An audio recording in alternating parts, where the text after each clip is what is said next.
സത്യത്തില് വെടിയുതിർക്കുന്നത് കേട്ടിട്ടാണ് ഞങ്ങള് ഓടിയത്. മക്കള് കുതിരപ്പുറത്ത് റിട്ടേൺ ചെയ്യാൻ വേണ്ടിയിട്ട് കുതിരപ്പുറത്ത് കയറിയിരുന്നു. ഞാനും കുതിരപ്പുറത്ത് കയറിയതാണ്. അപ്പൊ ഞാൻ പെട്ടെന്ന് അവര് കുതിരപ്പുറത്ത് ഇറങ്ങാൻ പറഞ്ഞു, ഓടിക്കൂടാൻ പറഞ്ഞു. കാരണം വെച്ചാൽ 100 കണക്കിന് കുതിരകള് ഒരുമിച്ചിട്ട് ഓടുകയാണ്.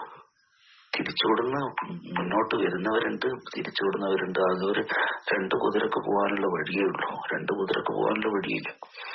ഉള്ള കിട്ടിയ വഴി കൂടി ഓടി, ചതുപ്പ് നിലത്ത് കൂടി ഓടി, മോനിയെടുത്ത് ഓടി കതച്ച് 1 കിലോമീറ്റർ ഓടി. അതിനുശേഷം തോളില് തലയുടെ മുകളില് കുട്ടീനെ വെച്ചിട്ട് ഉരുളം കല്ലും ചതുപ്പ് നിലവും അതേപോലെ തന്നെ പെട്ടെന്ന് സ്ലിപ്പാകുന്ന ഏരിയ ഒരു 5-6 തവണ വീണതൊന്നും ഓർമ്മയില്ല.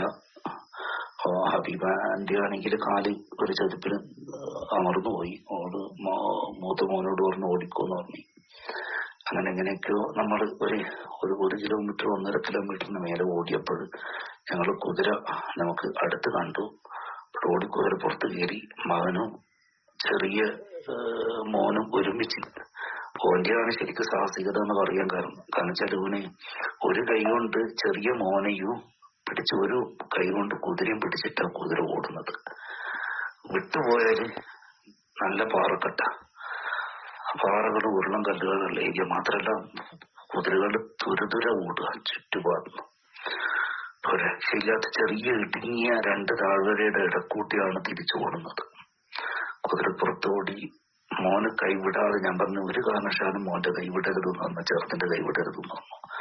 മോനെ കെട്ടിപ്പിടിച്ചിട്ടാ അവര് 2 ആളും താഴത്തേക്ക് ഇറങ്ങിയത്. ഏകദേശം 5-6 കിലോമീറ്റർ ഉണ്ടെന്ന് കാണുന്നത്. പക്ഷെ എത്ര ഉണ്ട് നമുക്ക് ഓടിയതും തിരിച്ചോടിയതും ഓർമ്മയില്ല. താഴെത്തി കാറില് തിരിച്ചോടി. നമ്മൾ വിചാരിച്ച വെടിവെപ്പില് കുറച്ചു പേർക്ക് പരിക്കേറ്റെന്ന് മാത്രമാണ്. ഇത്ര ഒരു വലിയൊരു ഭീകരത ഞങ്ങൾ പ്രതീക്ഷിച്ചിട്ടില്ല. അല്ലാത്തൊരു ഇതായിരുന്നു. നമ്മളിപ്പോ ശ്രീനഗറിലുള്ളത്, സേഫാണ്, വേറെ ബുദ്ധിമുട്ടൊന്നുമില്ല.